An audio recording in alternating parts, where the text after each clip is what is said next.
In 2025, over 700,000 people have officially left the UK. That's more than the entire population of Leeds gone. And they're not just tourists, they're doctors, engineers, students, and families. Why? Because the UK, once known for its global charm, royal prestige, and modern cities, is slowly becoming a place people are choosing to leave behind. Let's be honest, something doesn't feel the same anymore. The magic is fading. You can feel it on the streets, in the news, in everyday conversations. Remember when Britain was the land of opportunity, innovation, and cultural pride? Now it's facing power outages, overcrowded hospitals, and record-high prices. Even the pubs, once the heart of British life, are closing down at alarming rates. It's as if the spirit of the nation is quietly slipping away. So what exactly is going wrong? Why are people calling it the fall of the British era? Why are international investors pulling out? Why are British citizens searching how to move abroad at record levels? And more importantly, why is nobody talking about it openly? This isn't just some social media rant. These are hard truths, backed by real numbers, real stories, and real consequences. Stay with me, because we're diving into the 10 shocking reasons why the UK is losing its charm in 2025. And some of them will truly surprise you. Number 1. Cost of living crisis. If there's one thing every person in the UK is feeling in 2025, it's the cost of simply staying alive. The cost of living crisis isn't just a buzzword, it's a daily struggle, etched into every grocery run, every energy bill, and every rent payment. Let's break it down. Inflation has surged to nearly 8%, one of the highest rates in Western Europe. A basic basket of food, milk, bread, eggs, cheese, fresh fruit, now costs nearly twice as much as it did just a couple years ago. Even simple items like butter and tomatoes are suddenly luxuries. It's no surprise that over 3 million people now rely on food banks, including many with full-time jobs. Energy bills, unbelievable.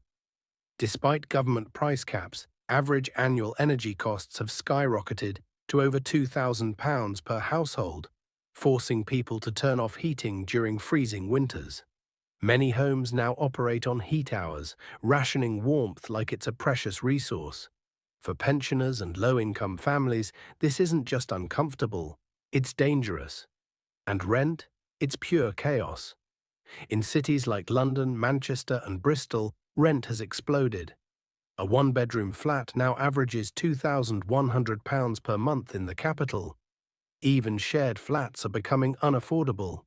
Young adults are stuck with parents, and graduates are abandoning cities altogether, chasing affordability abroad. Meanwhile, wages have barely budged. The average salary increase is just 2 to 3%, meaning real income is shrinking. People are working more and affording less. The result? A national mood that feels exhausted and cornered. This crisis is hollowing out not just bank accounts, but the future itself. When survival becomes the only goal, dreams get postponed, families break under stress, and a once proud nation starts losing its identity. And this is just the beginning. Number 2. NHS in crisis. The National Health Service, once the pride of Britain, is now the symbol of a system buckling under pressure. In 2025, the NHS is no longer just struggling, it's in crisis. Waiting times for routine surgeries have crossed 18 months. Emergency departments are overflowing. People are spending entire nights in hospital corridors just to be seen. In some areas, calling an ambulance feels more like a hope than a guarantee. Response times now stretch into hours, not minutes. But how did we get here? Understaffing is the heart of the problem. There's a shortage of over 100,000 NHS staff, including critical roles like GPs, nurses, and paramedics. Many have quit due to burnout and poor pay, leaving behind a skeletal workforce trying to hold everything together with duct tape.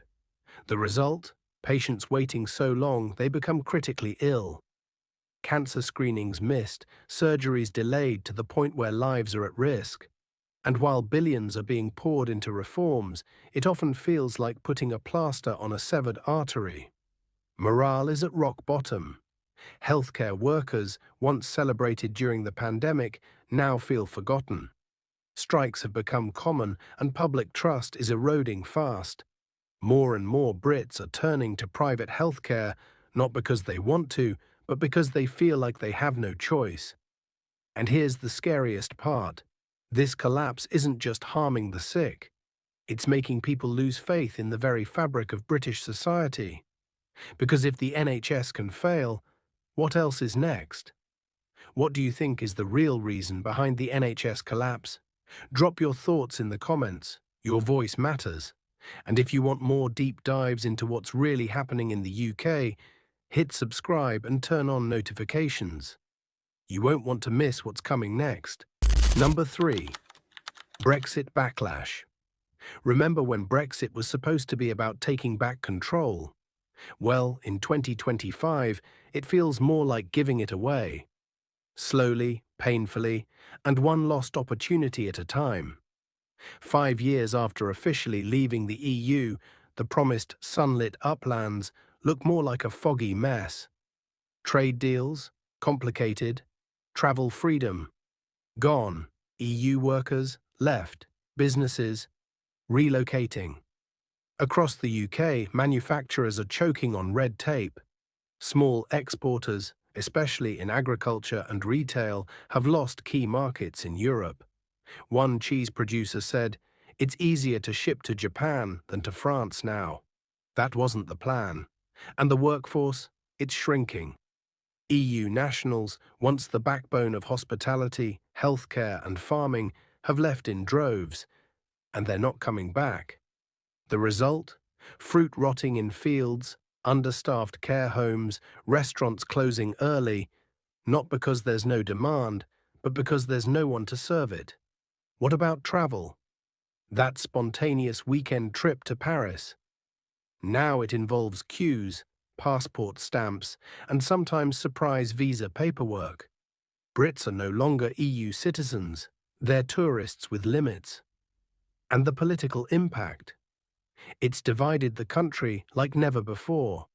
Half still believe it was the right call. The other half are watching the consequences unfold and asking, was it really worth it? But here's the quiet part no one admits. Even some of Brexit's loudest cheerleaders are now softening their tone. Because it turns out, sovereignty doesn't fill supermarket shelves or staff your GP clinics. The backlash isn't loud anymore. It's subtle, systemic, and felt in everyday inconveniences. And that's the scary part. The damage isn't a dramatic explosion. It's slow erosion. And by the time you notice what's gone, it's too late to bring it back. Number 4. Political instability. It's hard to keep track of who's actually in charge these days. By 2025, the UK has cycled through 5 prime ministers in less than 10 years. That's not a democracy running smoothly. That's a revolving door of crisis management. Each new leader promises a fresh start, but before policies can settle or visions can take root, there's another resignation, another scandal, another leadership race. What used to be rare is now routine. People aren't surprised anymore, they're numb. And that's a problem. Because political instability doesn't just hurt Parliament, it breaks public trust. Poll after poll shows record low confidence in both major parties. The phrase, "they're all the same," has become less of a complaint and more of a survival instinct. Voters feel abandoned, cynical, and increasingly disengaged from the very system that's supposed to represent them. It shows in the policies too. Short-term fixes, constant U-turns, and headline-chasing decisions have replaced long-term planning. 1 month, there's a tax break. The next, it's reversed. Climate pledges are made and broken. Immigration rules flip overnight. It's like watching someone steer a ship while spinning in circles. Meanwhile, behind the political theatre, the real issues, housing, healthcare, education, go unresolved. Because when governments are busy fighting themselves, there's no energy left to actually govern. And people are tired. Tired of scandals, tired of empty speeches, tired of leaders who last less time in office than a mobile phone contract. When a country stops believing that its leaders can lead, the entire system begins to rot from the inside out. And in the UK, that decay is no longer hidden. It's on full display. Number 5. Decline in education quality. There was a time when British schools were admired across the world, seen as rigorous, well-funded and respected. In 2025, that image feels like a distant memory. Ask any parent, student or teacher, and you'll hear the same thing. The system is stretched thin, too thin. Teacher shortages are at crisis levels. Thousands of classrooms are being led by underqualified staff or supply teachers, filling in long-term. Not because the teachers don't care, but because they're burning out. Fast. Workloads are crushing, salaries haven't kept up with inflation, and morale almost non-existent. One teacher recently said, "I love teaching. I just can't afford to do it anymore." The result? Bigger class sizes, less one-on-one time, and growing gaps in learning. Students are falling behind, not due to lack of effort, but lack of support. Schools are forced to choose. Do we hire a teaching assistant or fix the leaking roof? Funding is another ticking time bomb. Real-term spending per pupil has dropped over the last decade, leaving schools to rely on fundraisers, parent donations, even crowdfunding to buy basic supplies like books and pencils. And here's the ripple effect. The UK is now slipping in international education rankings, outpaced by countries investing more consistently in their youth. The long-term consequences are serious. Fewer skilled workers, lower economic output, and a generation that feels let down before it's even started. Education is supposed to be the great equalizer. But right now, it's reinforcing inequality instead. And for many families across the UK, that's not just disappointing, it's heartbreaking. If the next generation can't rely on the system to give them a fair shot, what does that say about the future? Number 6. Rise in crime and antisocial behaviour. Walk through any major UK city in 2025 and something feels off.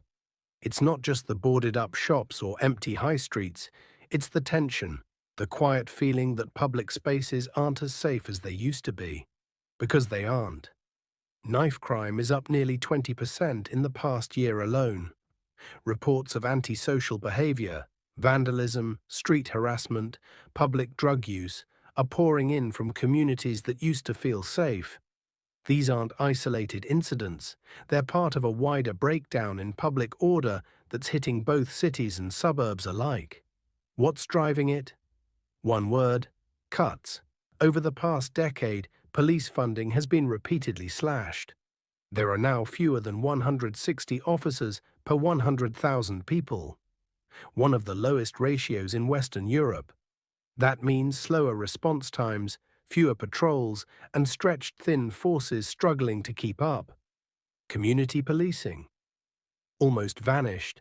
Instead of knowing the local bobby on the beat, people now report crimes online and hope someone shows up. But often they don't. For young people, it's worse. A lack of youth services, mentorship programs, and safe recreational spaces has left a vacuum that gangs and crime have eagerly filled. Some teenagers say carrying a weapon is less about aggression and more about survival. The result is a feedback loop. More crime leads to more fear. More fear leads to more isolation, and the sense of shared public space, the heart of any healthy society, starts to disintegrate. This isn't just a policing problem, it's a reflection of social neglect. When investment in communities dries up, the cracks widen, and right now those cracks are turning into canyons.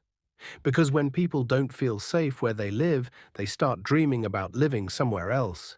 Number 7. Urban decay and infrastructure failures. There was a time when the UK's cities were admired for their charm: historic, modern, efficient. But in 2025, it's hard not to notice how much is crumbling, both literally and metaphorically. Take a walk through Birmingham or Sheffield, and the story tells itself.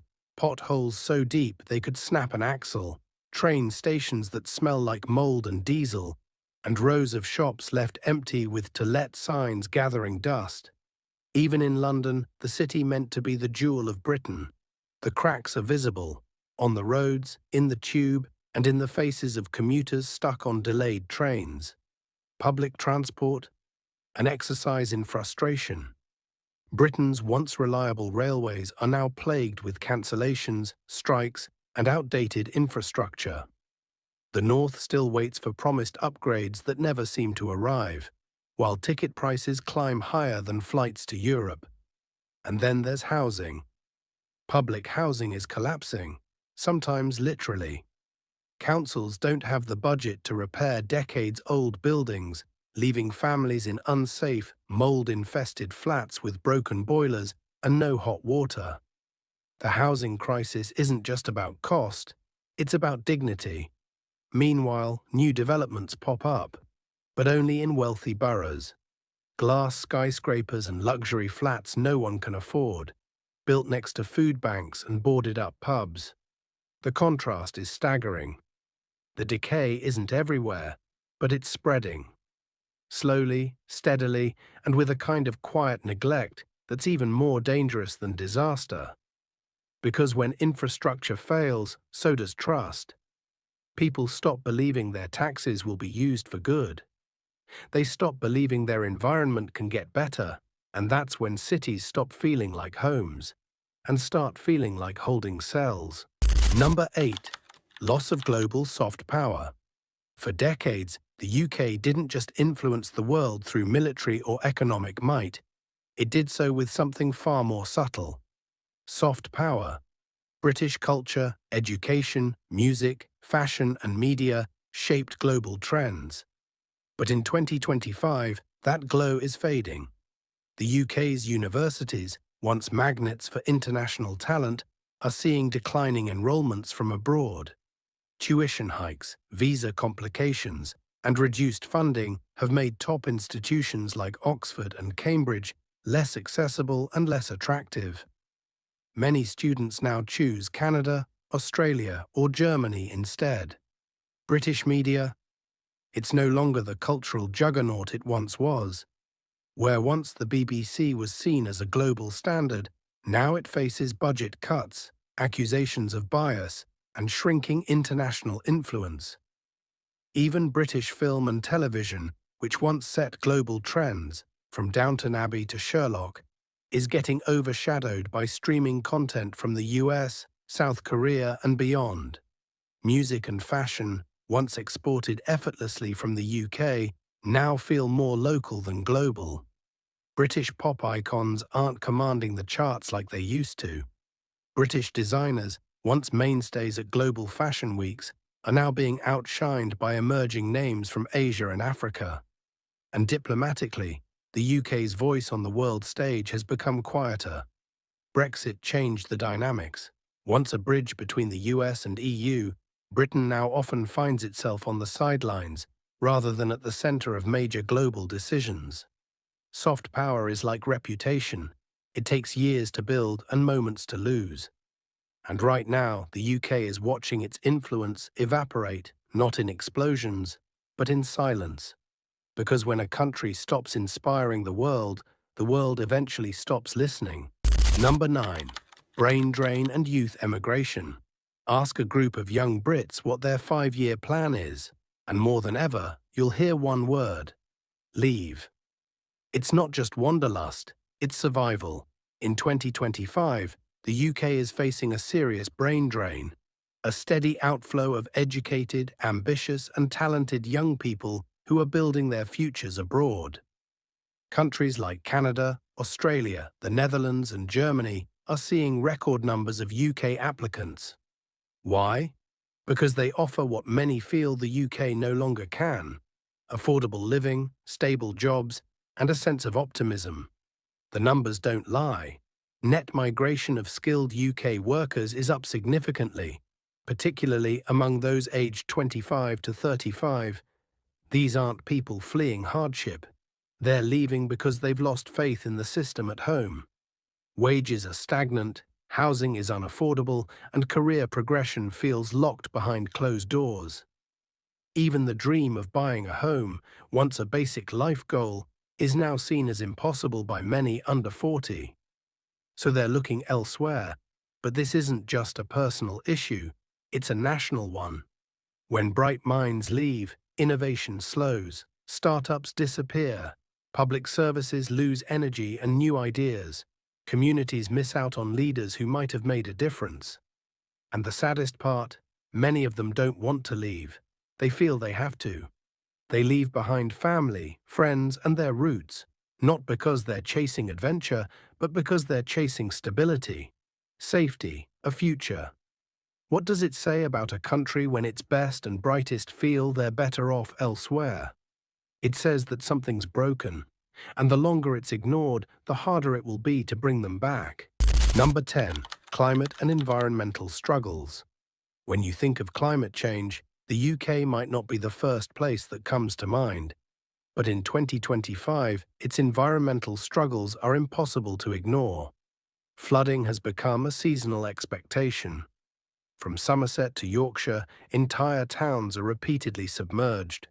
Homes are ruined, insurance premiums are skyrocketing, and still, flood defences lag behind. Residents don't ask if the next flood will hit, they ask when. Meanwhile, heat waves are hitting harder and more often. In a country built for damp cold, not dry heat, that's a big problem. Schools close, railways buckle, hospitals overflow with heat-related illnesses. And the worst part? The infrastructure isn't adapting fast enough. But it's not just extreme weather. Raw sewage is being dumped into rivers and seas at alarming rates. Over 300,000 incidents last year alone. Swimmers report getting sick after a day at the beach.